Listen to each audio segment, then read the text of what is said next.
the speaker and facilitate the Q&A.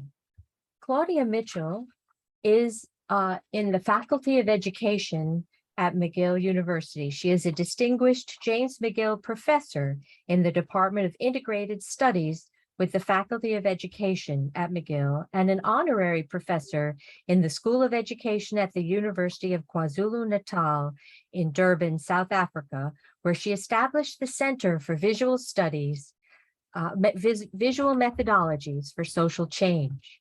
Dr. Mitchell's research interests span work in schools with teachers and young people, particularly in the context of gender, HIV, and AIDS, and participatory visual methodologies and community-based research in health education, housing, and agriculture. And that's just the brief description of the varied work that Dr. Mitchell has done. Breaking news, Claudia Mitchell was just recently named winner of the World Cultural Council's 2022 Jose Vasconcelos World Award of Education, World Cultural Council Award of Education by a jury comprised of the World Cultural Council's Interdisciplinary Committee and a group of distinguished educators. As noted in the World Cultural Council press release, the prize is awarded for Dr. Mitchell's life commitment to education as an inspiring teacher and passionate advocate for youth, especially transforming lives of thousands of young people from marginalized backgrounds.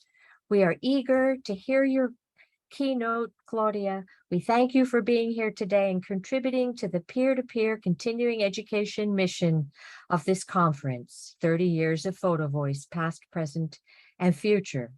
I pass the baton to you and welcome your words. Thank you. Oh, well, thank you very much, Laura, for that lovely introduction. And I imagine at some point the visual is going to work. Otherwise, we can be a podcast. We're doing podcasts. I'd really like to thank Laura and her team for inviting me to speak at this conference. It is a great honor, and especially on the occasion of this 30th year celebration and homage to Carolyn Wang's work on Photovoice.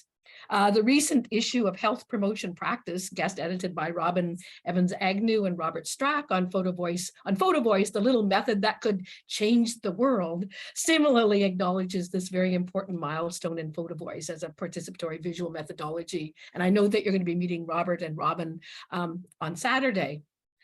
When I discussed this presentation with Laura, I had the idea that given that Carolyn Wang's, given her amazing legacy, it seemed like the least we could do is try to figure out, is there something more? Where do we go? And I guess that's the real impetus for such an important subtitle as past, present, and future.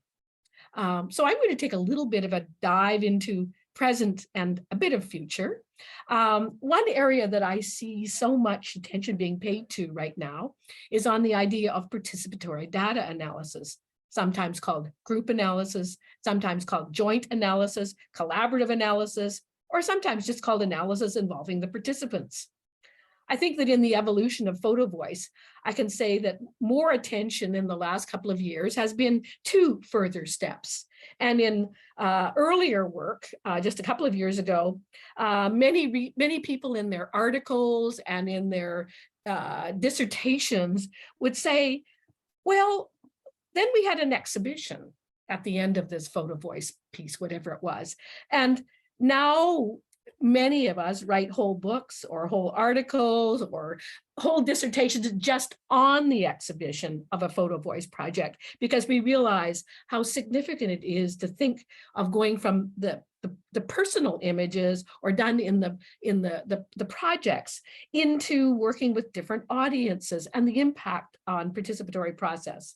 We all know these things don't just happen, but we also know that they bring huge new questions about participatory process and new questions about participatory engagement and power and voice and who decides and what is the responsibility of the researcher to make sure that there is a welcoming arena for these photo projects. So that's one area, and I see participatory data analysis as being another one of those components.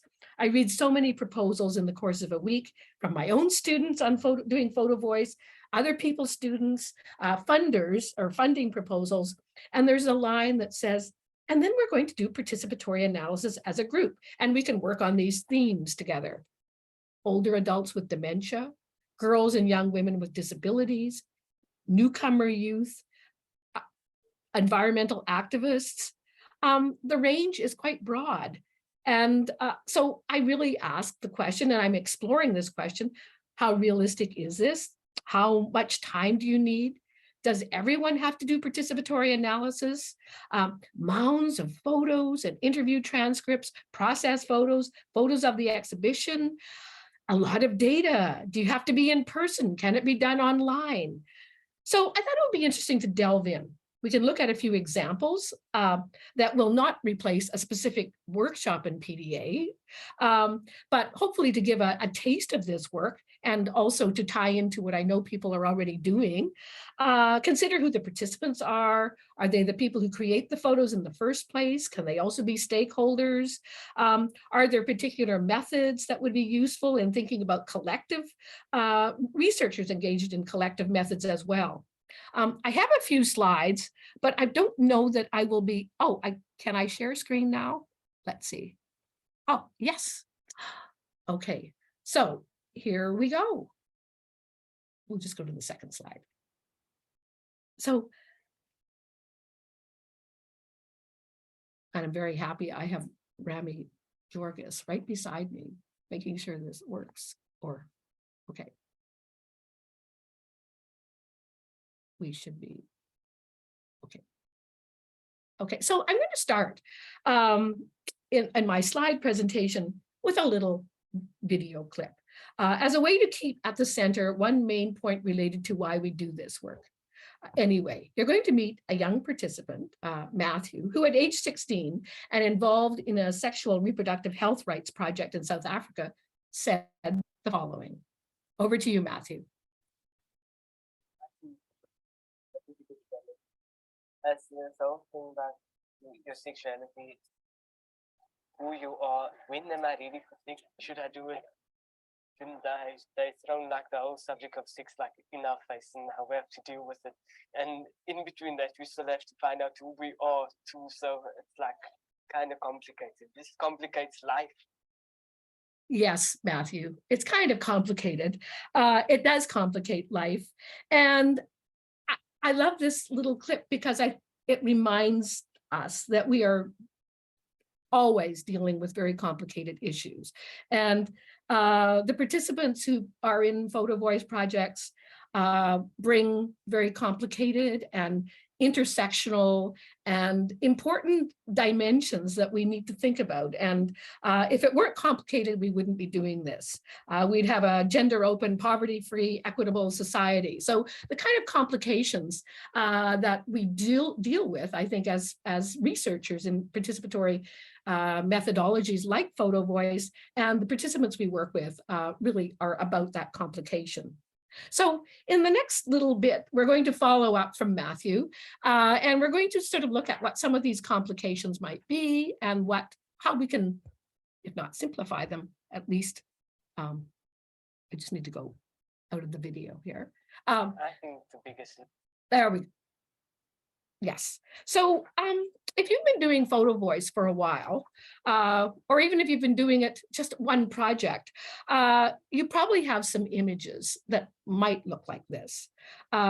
These are the after images of taking photos in group projects.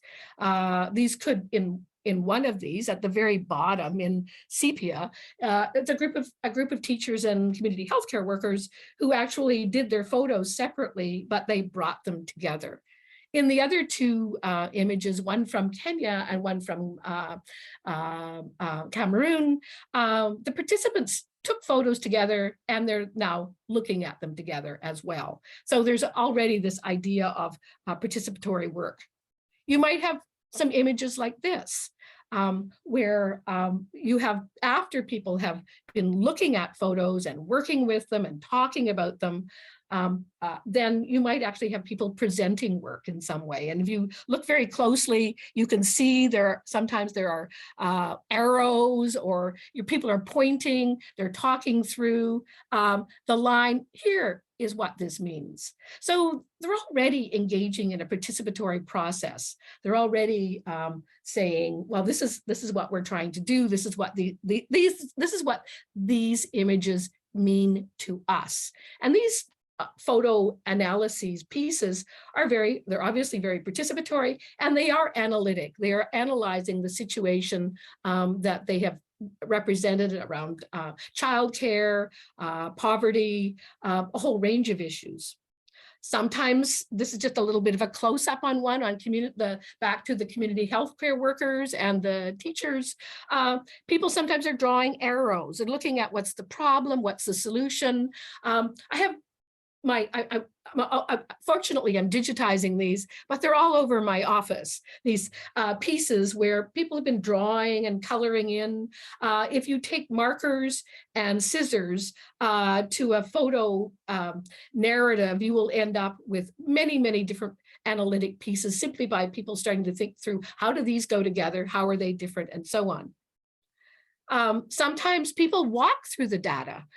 This is a piece from Treaty 6 in Saskatoon in Canada, where there's a whole pile of photos on the floor. We recently did a project in Durban, where we had a whole stage where people are walking around, moving pictures around, saying this group goes here, we categorize that group there, and they're really literally walking through the data, looking at how to make sense of something. What do these pictures, what commonalities do they have? How do we begin to think about themes? Well, we also have Show It. Many of you are very familiar with Roy Schaefer's work on see, so what do you see? What is happening? How does this work? How do these findings relate to our lives? Why does this problem exist? How can these findings be used to educate or empower? What can we do about it? That's also an analysis of sizing up the situation, and not only sizing it up, but figuring out what next, which is very, very important as part of the analysis.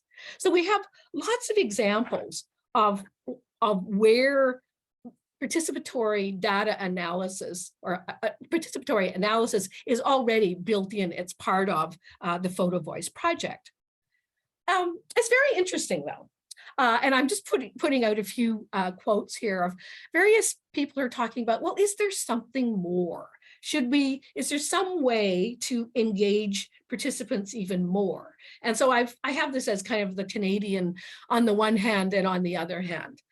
On the one hand, as various researchers, I'm thinking of Sarah Switzer and Sarah Flicker, Linda Liebenberg, Katie McEntee, various people have said, well, too often the data analysis and the interpretation of this work overall fails to have the involvement of participants and is primarily researcher driven. So there's participation at all the levels leading up to this work in terms of Show It and making the drawings, making the maps, but looking overall, very often it's the researcher who makes the final cut on this. Linda Liebenberg expresses it maybe the opposite way. How do we extend youth voices beyond this, beyond the earlier stages? On the other hand, Holland and her colleagues really draw attention to the fact that there are so many parts of Photovoice that reflect this ongoing analysis and reflective engagement, that in order to think about something else, like an extra step, that it kind of reflects a conceptualization of analysis as a separate formal stage of the research process. And does that really fit within these qualitative frameworks that we think about? Marlene Nind, who does an amazing amount of work around participatory data analysis with children with disability, in her article, A Step Too Far, does acknowledge that already there is a whole process that is almost boundary. She says boundaryless, in the sense that there is so much that one could do. So there's kind of like these different angles on, and none of them are really incompatible. I think people are just saying, is there another stage, another layer, or is the process complete unto itself? And once you've finished the first parts of it, then the researcher, quote, writes it up. Well, I'm kind of interested in this what next and what comes after. And I want to draw attention to a couple of researchers who have, I think, done an amazing job of really trying to break this process down. And then we're going to look at a couple of examples that we've been doing. Sarah Flicker and Stephanie Nixon in 2015 came up with this idea of depict, dynamic reading, engaged codebook development, participatory coding, inclusive review, collaborative analysis, translation into meaning. I love this. It has a show-ed look to it. Sarah Switzer and Sarah Flicker more recently have taken depict, and they've been looking across a number of different sites and have tried to really break down the process even further. And in their 2021 article, they're really looking at, well, what are the pieces? And I've just excerpted this from the 2021 article where they're looking at, well, what are the pieces? The gallery walk, which is I think very common in Photovoice projects in any case, in terms of our walkabout. The sorting, and we saw a little bit of sorting already when we were looking at the walking through the data. Then categorizing the photos and categorizing the narratives, and then sharing and contextualizing.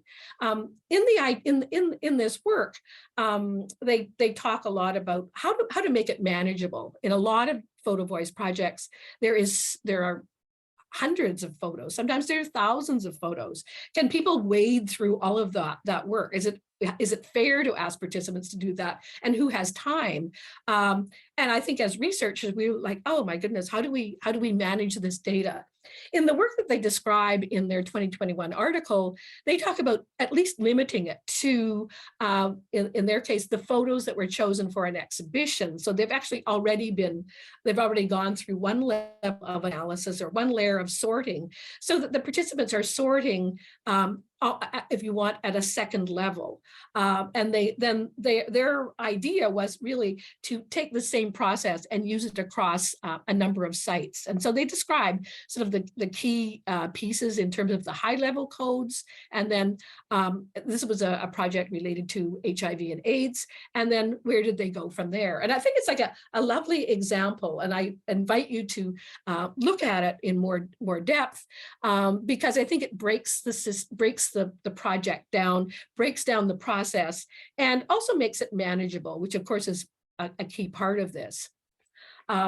What I'm going to do now is just talk about two projects, and I'm going to ask somebody to tell me, I know we started late, so I don't know if we still have the same amount of time or not, but I'm going to talk about two projects, and then maybe then I'm going to delve into like some of the ways that we prepared this work and what are some of the next steps.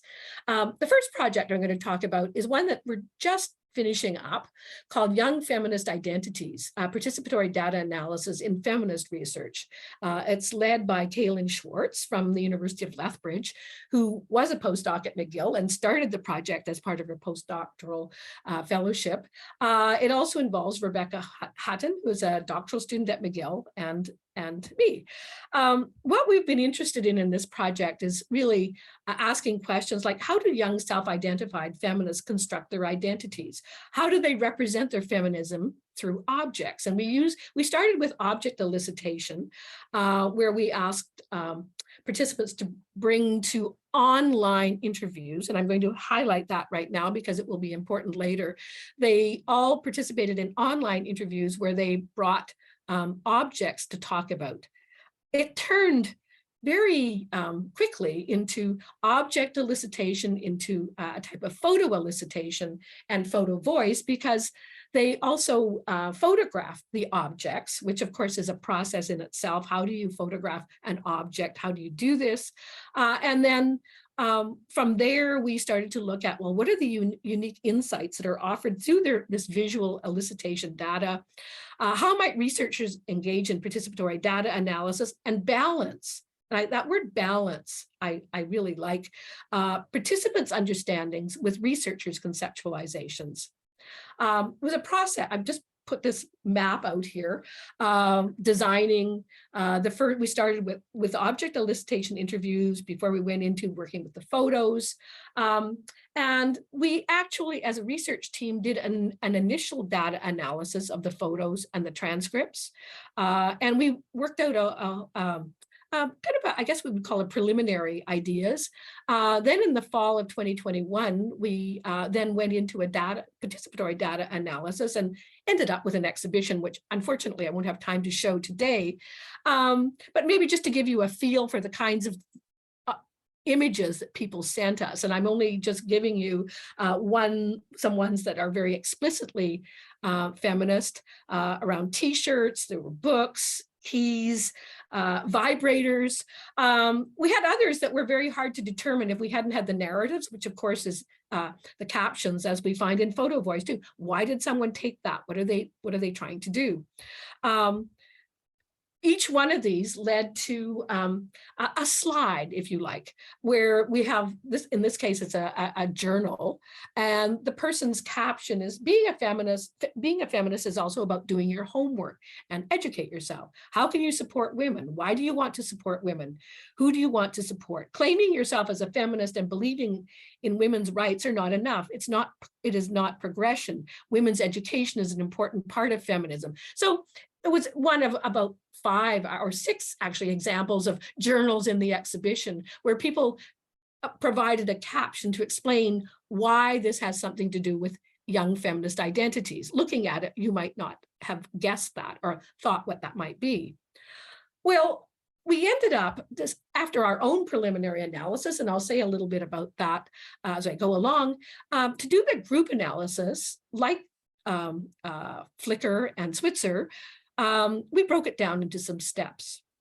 So we first analyzed, as I mentioned, the data. There were 56 images and captions, plus the actual interview data.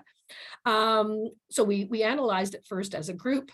We then invited the participants into a group-based interview to discuss this. And we had not expected that this was going to be online, but because of COVID, that was really the only way to do it. And we ran 2-hour focus groups with 4 to 6 participants. We had a total of, I think, 24 participants as part of the whole group. So we did about 4 or 5 of these focus groups. It started with creating 2 PowerPoints, one totally just made up of the 56 captions and images and captions. And then the second one was a PowerPoint of the team's initial analysis there were 5 or 6 key themes that we talked about. In the 2 hours, the first thing we did was just show the 56 images and captions.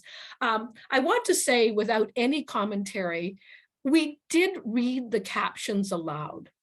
We thought that in terms of engaging people, it's very hard to sit and look at a screen of 56 captions, taking about 56 images and captions, taking about 20 minutes and nothing happening. So we decided that we would just take turns reading aloud the captions. So I suppose it's a little bit of intervention, although we tried to read them fairly neutrally, and we varied them. So in a way, I think we came to own the data more just simply by reading them aloud. At the end of that period of time, then we asked people, well, what did you notice in these pictures? Were there any surprises? Were there any images or captions that you didn't expect to see? How do the images reflect or challenge your understanding of feminism? So we had about a 20-minute discussion. Then we went on to part 2, where the research team presented a PowerPoint of our initial analyses. And this is where we provided a PowerPoint that had key themes, examples to support the themes, both from captions and from pictures. And at the end of that time, we again turned it back to the participants. what do you think of this analysis? What would you add or question, and why? What did you learn about yourself or your own ideas on feminism? What did you think of this as a research process overall?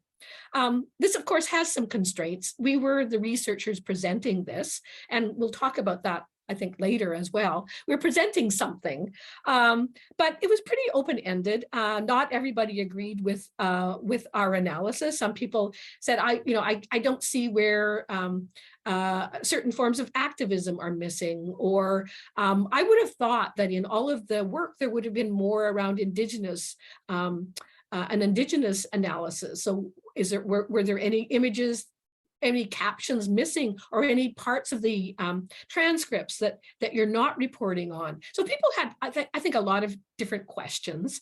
We had some concerns too. Everybody had a pseudonym, but because they were online, then of course they could turn their cameras on. Some people actually didn't know each other, but there were some interesting pieces because all of the pictures were with pseudonyms.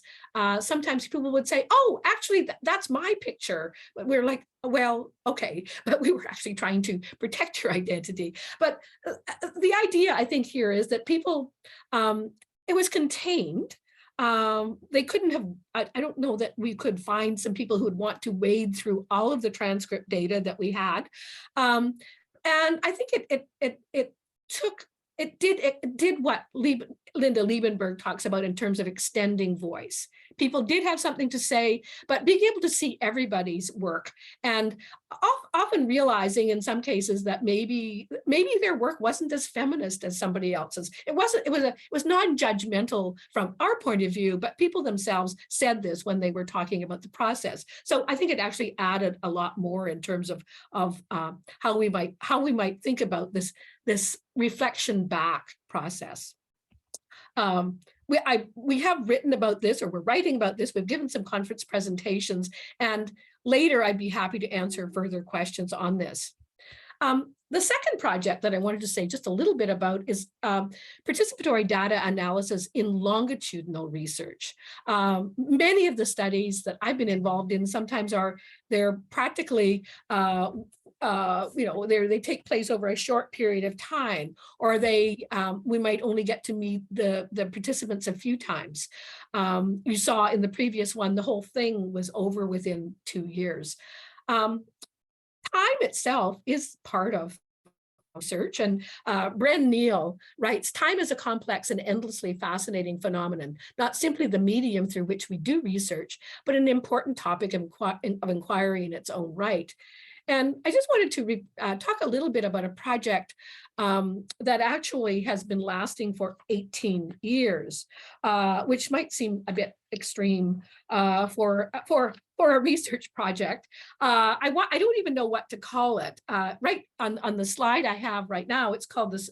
When we first started it was a small project funded by the Canadian Society for International Health, and it was working with youth in South Africa around sexual and reproductive health rights. And you already met one of the participants, Matthew. We made a documentary called Fire and Hope, which this image is from. And after a while, it became called the Fire and Hope Project. We published a little book of poetry, and somehow people started calling it the In My Life Project.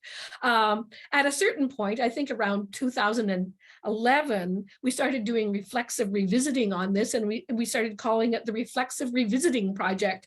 And at the last iteration, it was called the 7-Up, Revisiting 7-Up Project, our Fire and Hope Up Project, pardon me, based on Michael Apted's 63 Up Project in the UK. Well, I can't do justice to 18 years of analysis, but I want to say that it really was based on a small project interviewing young people about how they felt about arts-based methodologies, how they felt about the work that they were doing through Photovoice.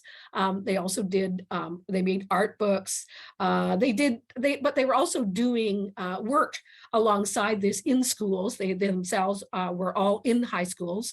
And so really over the 18 years, we started looking at how how if we'd stopped the project when we were supposed to in 2004, we would have walked away very smugly thinking what a cool project this was, and everyone was, quote, empowered. When we went back 2 years after that, many of the young people who had already graduated from high school were actually unemployed. Their lives they had different trajectories. And every time we met with them, there would be different pieces that they would talk about. And after in 2018, and I wanted to say this project is with Shannon Walsh from UBC and Mandla Olifon from Cape Town. After the 16th year of meeting at various points, we realized we had to kind of like try to wrap this project up. The youth were no longer in school; they were actually in their early 30s. But we're also looking at these were all youth AIDS activists who, over time, have gone on to do many other forms of activism, but they've also gone on with their lives in other ways. And so we were trying to figure out what could we do with, at that point, 16 years of data, and a little bit like the massive number of photographs that Sarah worked with. We had masses of transcripts, we had masses of pictures, and I really want to just draw attention to the fact that what we did to try to manage this was we created a book for each of there were 14 participants, and we created a book, which at the time we called memory books. I think they're really data books, where we took excerpts from the transcripts of each of the interviews or over time, along with photographs. And at various points, we included little prompts like, what comes to mind as you're reading this, or do you still think the same way? So we spent an entire weekend together in Simonstown, in just outside Cape Town, where we revisited the documentary Fire and Hope.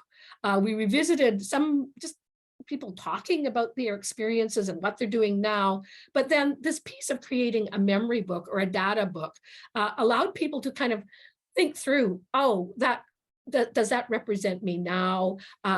What pieces are missing from here? Because of course, if we had even made a book of everybody's transcript, it would have been huge. These were our choices. Were there other things that we should have left out or should have included? And just to say, and I'll come back to this in terms of preparation, it was the idea of how do you prepare a group individuals and a group to actually look back over data. And this one, as I say, was exceptional because of the length of time. It's now part of a book that's going to be launched on World AIDS Day in South Africa, made up of the transcripts, excerpts of the transcripts, and then working with the youth who are now adults to choose pieces of the transcripts again. So like an added piece of an added layer of participatory data analysis. Well, you may have like questions like, well, there's online, there's synchronous, there's in-person. I did do a project once where we tried to do asynchronous participatory data analysis, which I think is very difficult to do. We had the data available online for people to go on at their own time. But I think there's something about the working in the group, whether it's online in the groups of 4 to 6, or whether it's working in person, as we did with the group in South Africa in just more recently. So I want to maybe just look a little bit at some other types of participatory data analysis. That's with participants. If you might have seen this term, a seat at the table, participatory data analysis and stakeholders, comes from Pankaj and Emery's work. And they actually write about this idea of creating data placemats, which I think is a really interesting idea. It doesn't have to be with Photovoice work, but it can lead to Photovoice work, which is why I'm bringing it up here. And it actually, it inspired me when I was doing a project in Ethiopia where we had masses of data from a survey on gender-based violence. And we wanted to involve the people who who participated in the survey were young people, but we wanted the college lecturers with whom we were working, who were all gender focal persons, to be able to have their say about what this data might mean. And it was actually that data placemat work that I referred to when I started Googling that allowed us to come up with this idea. And we did a lot of cutting out of pie graphs, pie charts, and bar graphs, and data that people could look at visually. And it was really a version of Show It. What's happening here? What do we see? How do we see it? What can we do about it? And then people actually from the 4 colleges, the lecturers, took the same charts and worked with them with their students. But I bring it up here because it not only inspired me to try to think through this idea of how do you take something that's very academic and very really inaccessible to read a 40 or 50 or 100-page report and turn it into something that people can work with. We found interesting, because all of the participants in our project had already done Photovoice, the other thing that they wanted to do in this participatory data analysis was to create photographs of what they thought this work actually meant. So I bring it up to think that this can go the other way, that Photovoice can come out of a participatory data analysis piece as well. Another piece around preparing data, because I think that was an example of preparing data, is a study that one of my doctoral students, Lisanne Rivard, did in 2015 on gender, physical education, and sport with girls in Rwanda. And the girls all did Photovoice pieces talking about why they didn't like sport and what they would like to do in exercise and how they felt about their bodies. They had an exhibition at the schools where they worked. But Lisanne was very concerned that if she invited the Minister of Education or the Deputy General or people who are in policy positions who could make a difference, if they came to the exhibition, chances are they wouldn't really look at the photographs. They would be so busy being seen in public or being seen that they might not actually really pay attention to what the photos were saying and doing. So she improvised and created a Photovoice data report, which was made up of all of the photos categorized in themes. She made an appointment with each policymaker. I think she worked with about 7 or 8. And she sat with them in their offices and had them turn the pages one by one and look at them and comment and talk about the work. So the preparation of this data this data tool was to really engage people in a participatory way, but not in a group, where the group dynamics sometimes take over. And I can vouch for this from Milka Nyariro's work, whom some of you might know, when she did a Photovoice project in Kenya around girls who were forced to drop out of school because of pregnancy. Those girls girls and young women did an amazing project. But when the photos were exhibited for policymakers, Milka has written extensively about how difficult it is to get them to look at them, or they're on cell phones, or it's like the engagement process itself can be very, very difficult. So I think this idea of catching people where they are is another way of thinking about this. Jen Thompson, who did her doctoral work in Cameroon, also talks about following the policymakers, going where they are and using different kinds of data sources. 2 others, you might have seen both of these photos in other things that I've written. On the left is a photo exhibition in Ethiopia, where young people in 4 agricultural colleges took photographs of some of the challenges and solutions they felt of as being young men or young women, what were the conditions, what was the curriculum, and when they did their work, we discussed it. They did captions, but we actually we came back and actually turned their data into huge posters. I think there were 12 of them.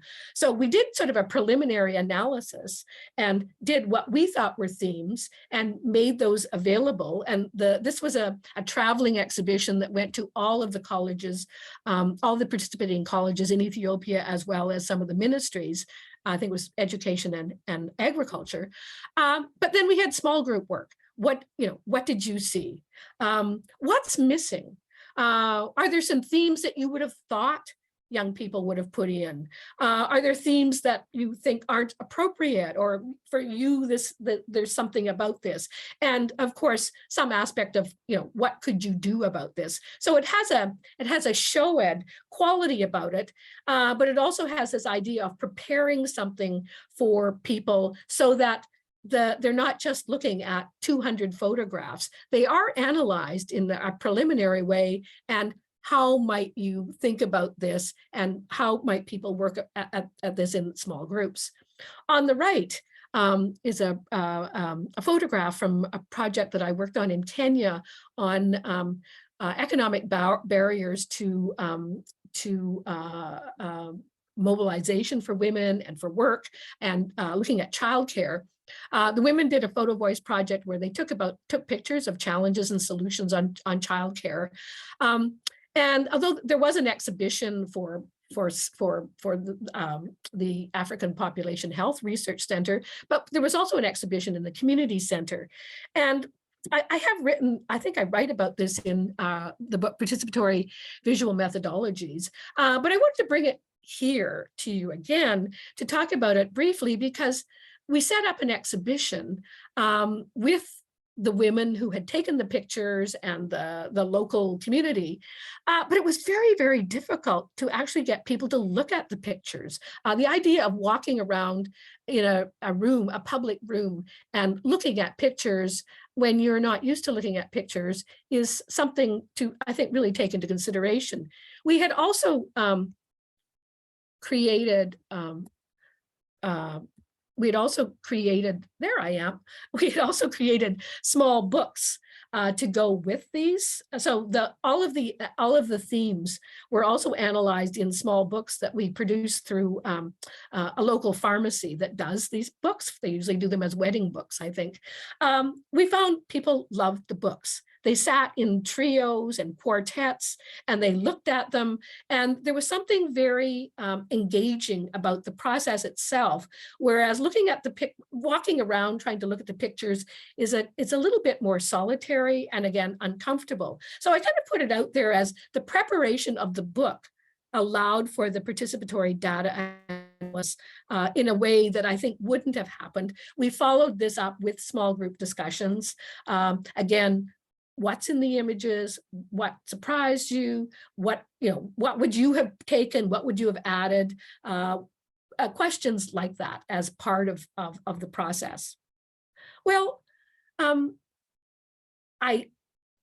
earlier on, I think it was before we actually started into the PowerPoint, I had a slide that said, what is participatory data analysis anyway? But then for some reason, it disappeared. So I am returning to it now, and then we're going to talk about a couple of other things, but that come out of this. Is it a separate step? I guess I'm taking it back to Holland and Nixon and Flicker and Liebenberg and McEntee and various people who have NIND, various people have written about it. Is it a separate step? How separate does it have to be? What gets added to this? Does it increase the possibilities of balancing researcher and participant perspectives? I think it does, but I think this balancing act, I think, is a really critical one. I think it typically will involve additional work, but it typically also involves additional preparation. And I think throughout all of these examples that I've given, there's something else that the researcher has to do in order to prepare this. In most, perhaps it depends on the size of the study, and maybe Maybe there are short steps or shortcuts to this, but typically people will not want to read through all of the transcripts. Typically people will not want to read through everything. And so that idea, and maybe they won't, even in terms of literacy levels, disability levels, or various constraints. So the additional preparation, I think, is very important. I think it adds what I call a rights-based research literacy. Having done so much work in the projects already for the participants, the idea of being able to actually determine something about what does it all mean, or what does more of it mean, I think really brings in a piece. Even in the university students who were in the Young Feminist Identity Project, they said that they had read so much research in their courses, but they never really imagined being in a research project themselves where they would actually contribute to the meanings of it. And so that I call it research literacy, maybe it's a research consciousness, but I talk about it or think about it in an idea that I think takes the democratizing of this work further than we might have thought before. I think the careful documentation of this work can also contribute to another layer of trustworthiness of the analysis. If to be able to triangulate, to be able to bring this together.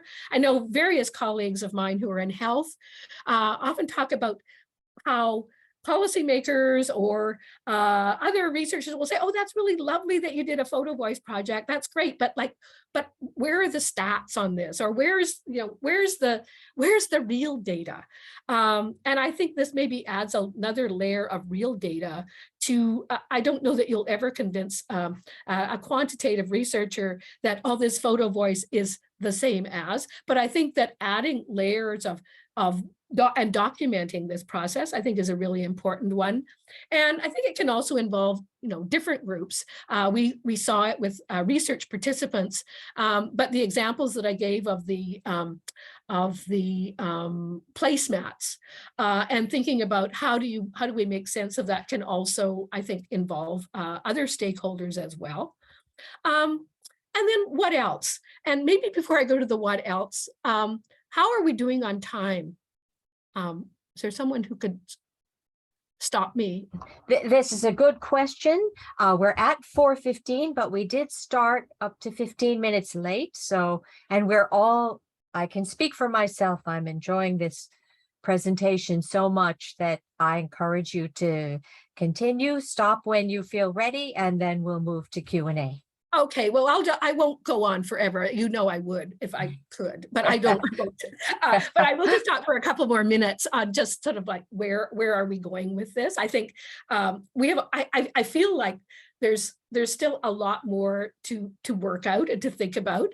I'm working with several students right now whose data I'm not presenting since it's theirs, where they will have a lot to say in a very short period of time as they move to their final theses about what this work all means and how do we take into consideration the continued power dynamics that might exist between researchers and participants.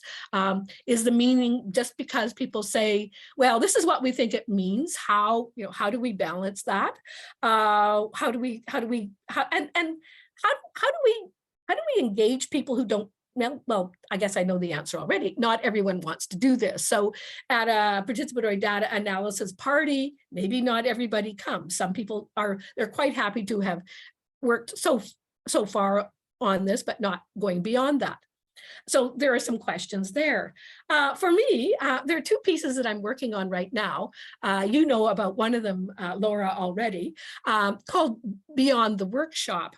And in this project, which comes out of the exactly where we met most recently on the Oxfam India's Gender Justice program, where young people had, again, we're in a sexual reproductive health rights project where they took photos and they did a Photovoice piece in training. They made cell films, they did drawings, and they were really looking at what are the critical issues in their communities. They brought up menstruation, early marriage, forced marriage, access to contraception, many, many topics. they did this work in 2019 in June, and they were meant to continue these workshops in their own communities, and there would be further involvement of the Oxfam project. Well, COVID came along, and what was really interesting, and Laura, you really in your work came at the end of this. The unique feature of this project was that every participant was given a cell phone to keep. And unlike almost any project that I've ever been involved in with Photovoice or cell filming, unless people bring their own devices, the devices are almost always part of the project and they don't necessarily become the property of the participants. We were so interested in the fact that the project continued because youth did have cell phones. They continued to do Photovoice on their own. They continued to make cell films. They even made Photovoice pieces and cell films about how to prevent COVID or how to actually intervene. But they also did many pieces of many different interventions in the community where they would be taking pictures, educating their community, just showing people the pictures on their cell phones. These were not projected anywhere. It was really the one-on-one sharing in the small screen idea. And so Katie McEntee, Rukmini Panda, Megan Lowthers, and I have been very interested in how do you document going beyond the workshop, but also what kind of engagement, how to bring people back together again, or how to actually document this process of it's like participatory data analysis already, in the sense that people sized up the situations themselves on what needed to be looked at next without the workshop facilitators, and took this on. So I feel like there's a question about participatory data analysis in itself on how people do this. I'll say internally, but it might be in small groups. It might be in their families, where they're doing their own analysis to size up and do the next thing. I don't even know what I might call that, but I think it's a process that we saw uniquely there, but perhaps it happens in other projects as well. And this is something that I know is always a limitation on our funding and how long projects can go on. And of course, for so many people, I'm sure watching this, COVID itself did intervene, but I want to actually put it out there as something that I think led to some new findings that we didn't know about. And then finally, the project of I guess I call it collective analysis. All of the pieces that I've spoken about so far have been pretty much about researchers working with participants, researchers working with communities, working with stakeholders. But another project to think about is really kind of collective analysis of research teams. And I know we have such rich examples from Janet Holland and others in feminist collectives working together on this work. And how is that participatory? We know it's, well, not how is that participatory? Of course it's participatory, but how do we think about that work in the context of participatory data analysis? So a new project that I'm working on with several colleagues and doctoral students, Pamela Lamb, Shannon Roy, Cassie Jones, and Label Moletsani from South Africa, is to think about how sort of an autoethnographic engagement through Photovoice data. And of course, I come back to my favorite quote from Susan Sontag about narratives help us understand. However, photographs do something else, they haunt us. And so it is a haunting project. What are the photos that have been evoked over the years in our various projects, and how do we think about this idea of haunting, which from various researchers, from Eve Tuck, Derrida, many people have written about haunting, but this idea of haunting in the context of our own understanding, and we're interested in collective analysis, which we're just working out, but then also thinking about these images haunt us. Why do we think that images don't haunt other people? And how do we think about haunting perhaps as a piece within participatory data analysis? To find out the answer to, or find out the next steps of this, I guess you'll have to come back, or I will have to get this moving further along. I'm going to stop there right now.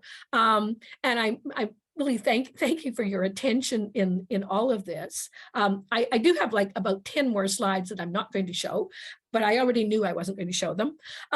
So now I'm back in my office. You can see me at McGill University in Montreal, surrounded by data all over the place. It's just as well that you can't see anything beyond the screen. But those are what some of my thoughts are about participatory data analysis. I'd love to hear what people have to say. I guess we have a couple of minutes. And of course, I am always on, I think I'm on, Laura knows that I'm probably on email 24 hours a day. So, but I'm not really, but I sort of am. So I'd be very happy also if people want to email me or follow up in any way around what we're doing or what some of these challenges are there, what limitations and anything else. So thank you. Thank you. That was incredible. And it's so engaging and engrossing. Thank you so much for sharing your own work and the work of others. And a few questions have come in. One from Joshua Lone: as Photovoice continues to garner some academic legitimacy, how can we make sure that Photovoice maintains its liberatory features and not be co-opted? Oh, what a great question. Keep watching Matthew. Have little videos around that remind you of why you do your work. Honestly, it is a really good question, because we could go too far. It is, oh well, this has to fit this particular journal, or it has to fit this particular piece. And I think we actually have to keep our eye on community. We have to keep our eye on what it is, why we do this work anyway. And I really think we have to use our privilege in the universities to make community work count. Get on the ethics boards so that you're not having people say, oh, we don't want any faces, although I always end up with trying to, or don't upset. Make sure that people aren't upset. We're doing a project in South Africa right now with girls with disability, and they were taking photos, and they were talking about their experiences, and some of them were crying. And this is exactly what our ethics board would say. Oh my goodness, don't let anybody cry, or like these are unsettling. If the work is important, it's unsettling. So how do you allow people to cry? How do you allow this? So I think that's a piece that I would really, it's back to getting on the ethics boards and contributing to the discussions in your graduate classes and your graduate classes as well about why this work matters. Thank you very much. Another question from Jen Frikas. I was asked to give an intro to Photovoice workshop for colleagues in a South Korean university with whom I was engaging in a new project. When I finished, one attendee noted, "It seems to me Photovoice is just another qualitative method that happens to use photos as prompts for discussion, after which we analyze words using broader qualitative research methodologies." I was a bit taken aback and answered the best I could. It's possible to analyze the visual content itself, but Photovoice is more than that. But I've continued to reflect on this and wonder if you, Dr. Mitchell, could share your thoughts. Well, I'd say boo to the people who said that, but I understand. If people come from different frameworks, I think the production side of things has to really be emphasized. Yes, I mean, the visual images are, well, it's both. It's the visual images that people produce, but it is also the process of producing those images through those eyes, through this work. And it's just so interesting that you mentioned this, because I was looking at there's a book by Margaret Olin called Touching touching photographs. And she's writing about affect and public and so on. And there's a whole chapter in there about the difference between documentary photographs and she calls them I don't know, maybe I might be misquoting her. Maybe she didn't use the term empowerment photos, but she called them empowerment photography. Like it's way more than empowerment photography. But it was almost like, well, why do people have to take these pictures? Can't they just do exactly this? And this idea of how do people see, and this Wendy Luttrell uses the word collaborative seeing. How do, like, that idea, that vision for how that captures or how that person or persons are attracted to and compelled to take those pictures. And that seeing is just absolutely vital. Maybe they should read John Berger's work, or maybe you should. I think it isn't just the picture, it is the production of the picture, but the picture is there too. And I think maybe you can bring in more quotes as you're going along from your work when people talk about how do they feel about taking the pictures. Maybe we need to make that more evident, because we're not always perfect at showing everything we do, and we sometimes not skip steps. Because we're having to produce something for 20 minutes or an article that's 6,000 words, we don't get to say everything. So that piece about what did it mean to produce that work? The women in the Economic Empowerment Project, Economic Barriers Project, they were like so taken with taking the pictures, they thought they would maybe start up a cottage industry of doing wedding photographs or something. They really they love taking pictures. And so I think that, and capturing their world for someone else. So I think really stressing that part of it more. I like to include process photos wherever possible when I show something, and of course, getting ethical consent to show the process photos would also be what would be an additional part of that. Yes, I agree. I see a Linda addition there. Yes. What did you say, Linda Liebenberg? I've put it in from the Q&A to here. She's adding to your answer that we need to publish on what we do, use the instruments against the institution. When we share what we do through publications, we lend power to others to substantiate and support their arguments about the use of Photovoice, retaining the essence of its purpose. Yay, Linda, thank you. And I just had a question. Maybe this might have to be our last one, but it's interesting. Many of the points you're making about analysis intersect with advocacy. Yes. And I wondered, where do you see them intersecting? Where do you see them diverging? Well, I think this kind of comes back to the previous question, even in terms of, is it just a qualitative method kind of thing? Because I think that idea of how the participants themselves can take advocacy is really like, how do we help people think that through? Like, where can they take their photos? Encouraging the small screen sharing of sharing the photographs if they have the photographs or whatever, but also being able to share them if they're on their phones or whatever. I think the advocacy piece is a really critical one. With Oxfam, when we were working on a toolkit for them, they said, well, please put a piece in on advocacy. So we also talked about some of the dialogue, some of the tools of advocacy, using bringing forth video productions that you can use in small groups as well, based on Photovoice. So you can't necessarily carry all the photos with you, but you can carry a little video with all the photos. So taking some examples like that. So I think it's definitely something that we know that this work is powerful, and we know that it can haunt people. We know it can move people. So I think that like maybe taking more of the work that we know in communications, what moves audiences, how do we think about that work? But fundamentally helping the Matthews of the world turn that into their own advocacy. Matthew became a drag queen ultimately. So it's like, I just didn't say ultimately because he's 35. So what's ultimate? That was a later trajectory of his work when he was where he went with putting out the message of body and putting out the message of why something is important. So yeah, it's a big question, and I think it's a really important one. So I'm just kind of babbling now. I'll just go on forever. But the question has been raised, and I think we're all thinking about it. All right.